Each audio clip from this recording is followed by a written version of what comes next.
Vous êtes sur France 24 et vous avez raison. Bienvenue dans votre journal de l'Afrique.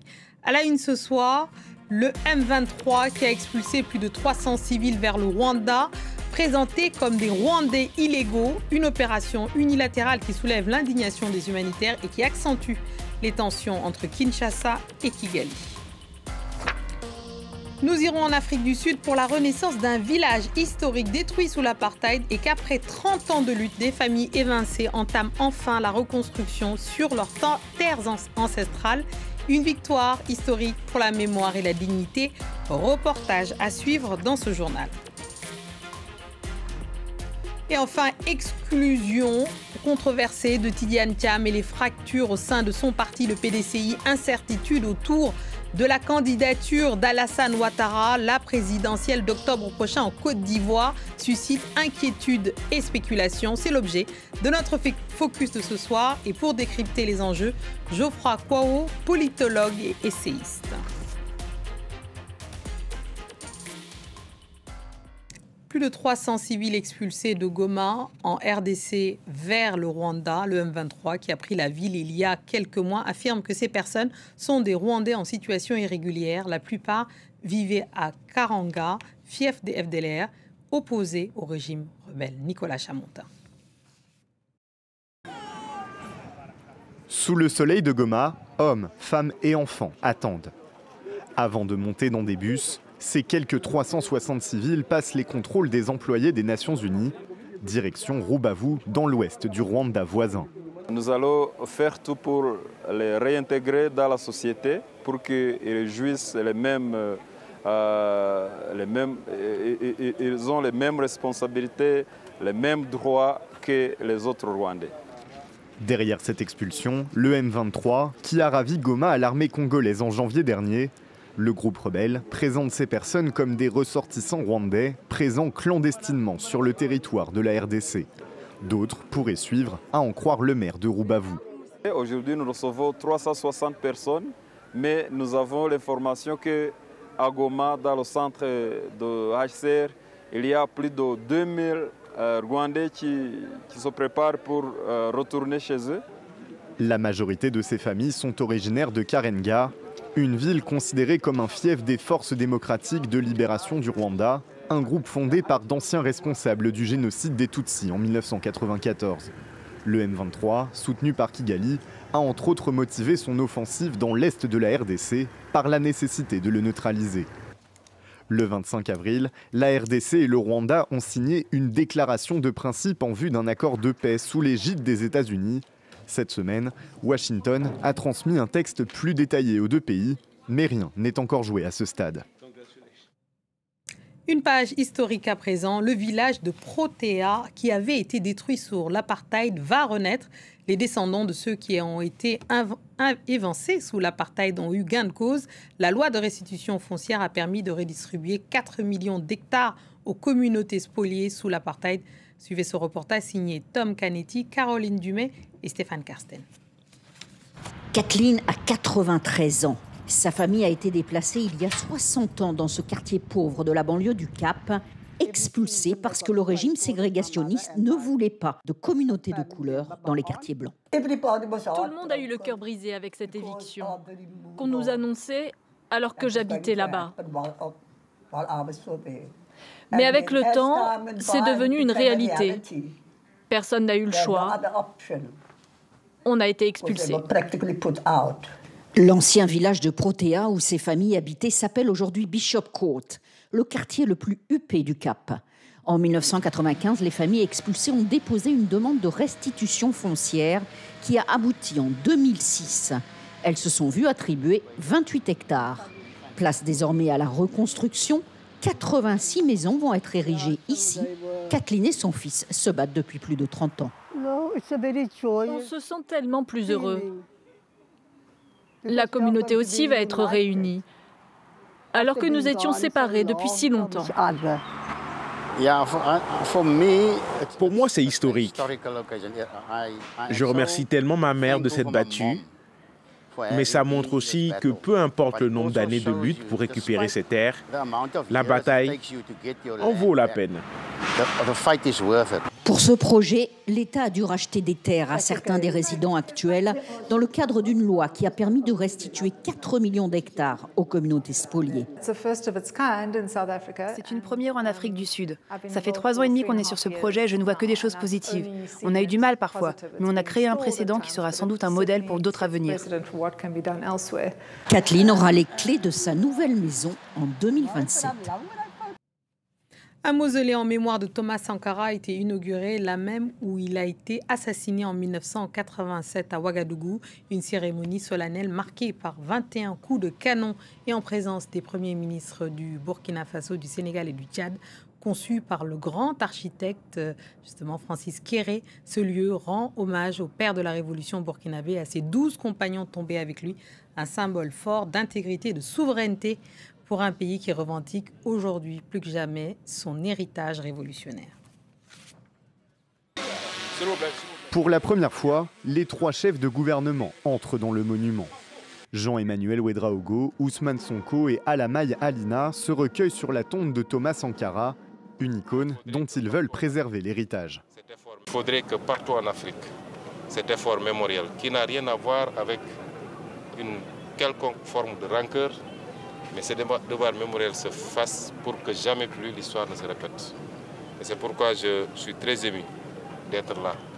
Le mausolée a été conçu par le Burkinabé Francis Kéré, lauréat du prestigieux prix Pritzker en 2022.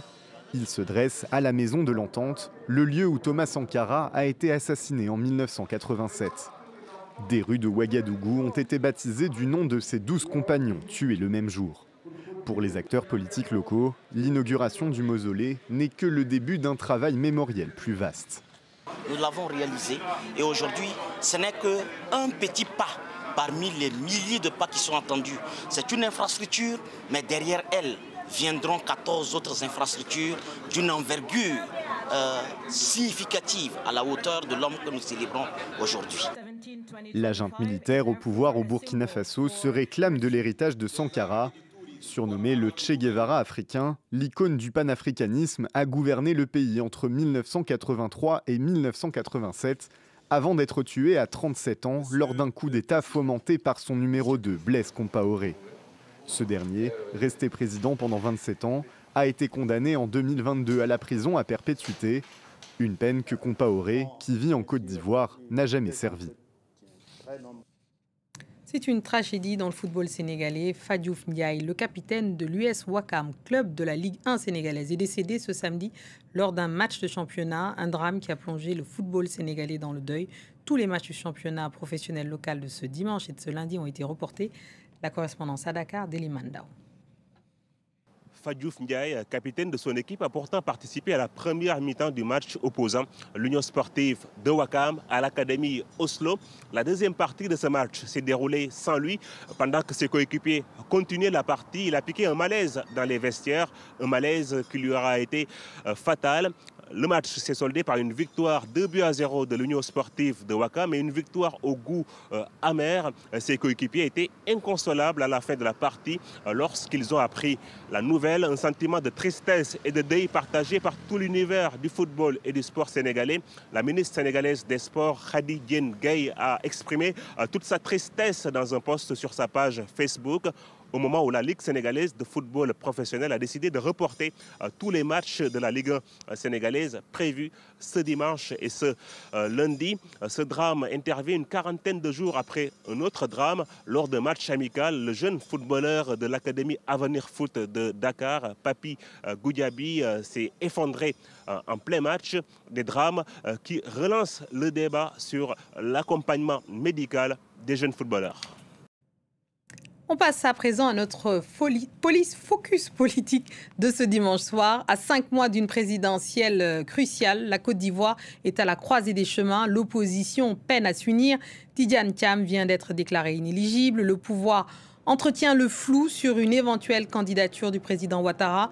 Le climat politique est tendu et les électeurs attendent des garanties sur la transparence du scrutin. Notre invité pour en parler est Geoffroy Kwao, politologue, essayiste, auteur de Violences électorales et apologie de l'impolitique. Faut-il désespérer de la Côte d'Ivoire aux éditions Camit? Merci à vous d'être notre invité, Geoffroy Kwao.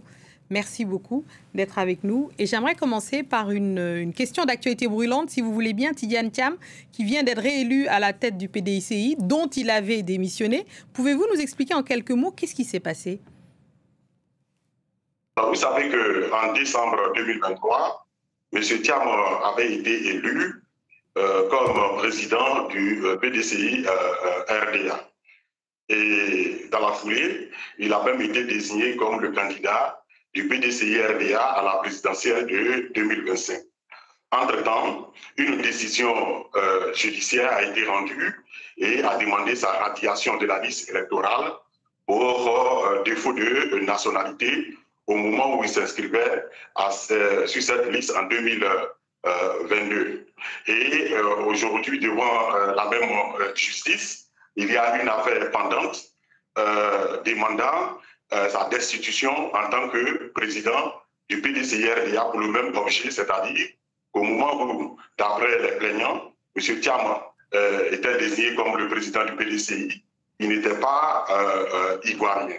Et comme tout récemment, il vient de renoncer à sa nationalité française, il est aujourd'hui exclusivement ivoirien. Et donc, c'est une stratégie politique mise en place par le PDCI.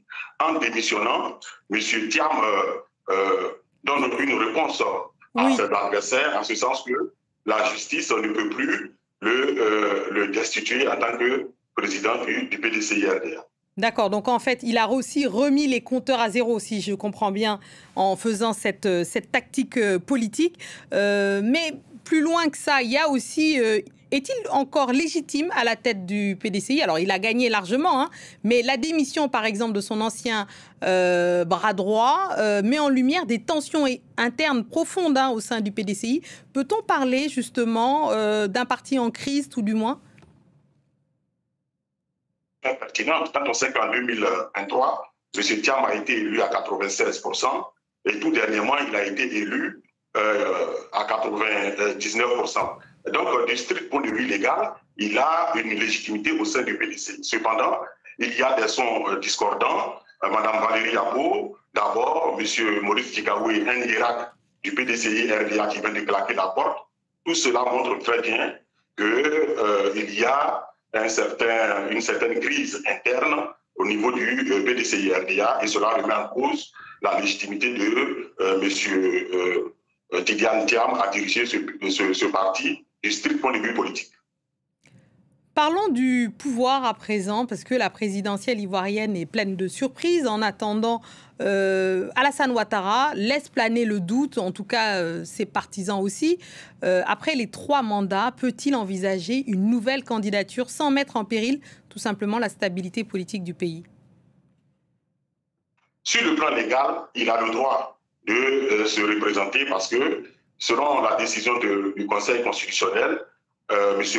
Ouattara serait, s'il décide d'être candidat, à son 2e mandat de la troisième République. Maintenant, sur le plan politique, cela ferait 4 mandats, cela paraît un peu trop, mais il appartiendra certainement au RHDP de dire qui sera son candidat. Quid des autres candidats potentiels dont on parle plus ou peu? Laurent Gbagbo, qu'est-ce qu'il devient dans tout ça?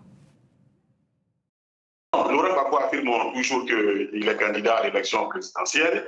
Il a mis en place une stratégie politique consistant à aller vers les militants et il a lancé un slogan « Trop, c'est trop ». Pour l'instant, il va à la rencontre des militants et sa revendication demeure la même. Sa réinscription sur la liste électorale. Il en est de même de Charles Blé-Goudier et de M. Soro Dio.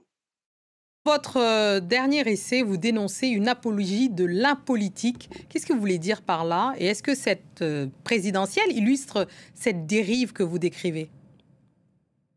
Oui, je vais dénoncer le fait que depuis l'instauration du multipartisme en 1990, nous avons connu des élections présidentielles extrêmement violentes.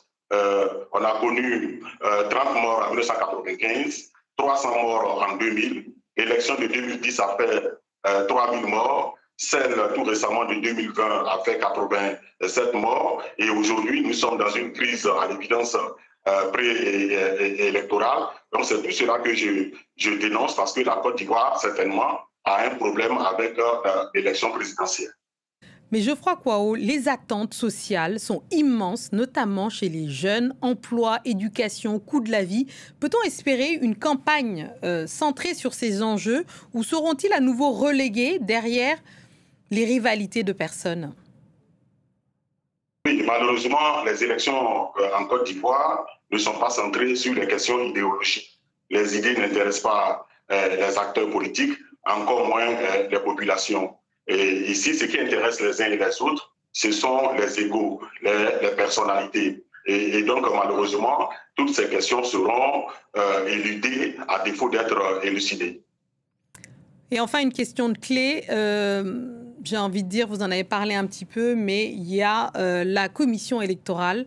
Est-ce qu'elle peut aujourd'hui garantir un scrutin libre, transparent et pacifique, ou faut-il craindre, comme vous l'avez dit, un nouveau cycle de contestation post-électorale? En 2010, la crise post-électorale est arrivée à cause du dysfonctionnement de la commission électorale indépendante et du Conseil constitutionnel. Dans tous les cas de figure pour cette élection, l'opposition décrit la méthode utilisée par la commission électorale indépendante et demande une nouvelle révision de la liste électorale, ce que refuse le président de la CEI. Il y a donc une crise de confiance entre l'opposition et la CEI, et tout ceci peut compromettre la bonne tenue des élections en octobre 2025. Merci beaucoup Geoffroy Kouao d'être venu sur France 24 pour ce décryptage sur la prochaine élection présidentielle ivoirienne en octobre 2025. Et évidemment, nous suivrons ça sur les antennes de France 24. Merci beaucoup. Et on passe au Maroc, où en ce moment même, à Fès, se tient la 28e édition des musiques sacrées du monde. Comme chaque année, des rencontres musicales interculturelles et intercultuelles inédites s'y tiennent, avec aussi bien du jazz spirituel que des chants kazakhs, des steppes ou encore des musiques du monde soufi. On finit aujourd'hui ce journal aux côtés du maître des tambours du Burundi, considéré comme les meilleurs joueurs de tambour au monde. On vous laisse apprécier. Bonne soirée.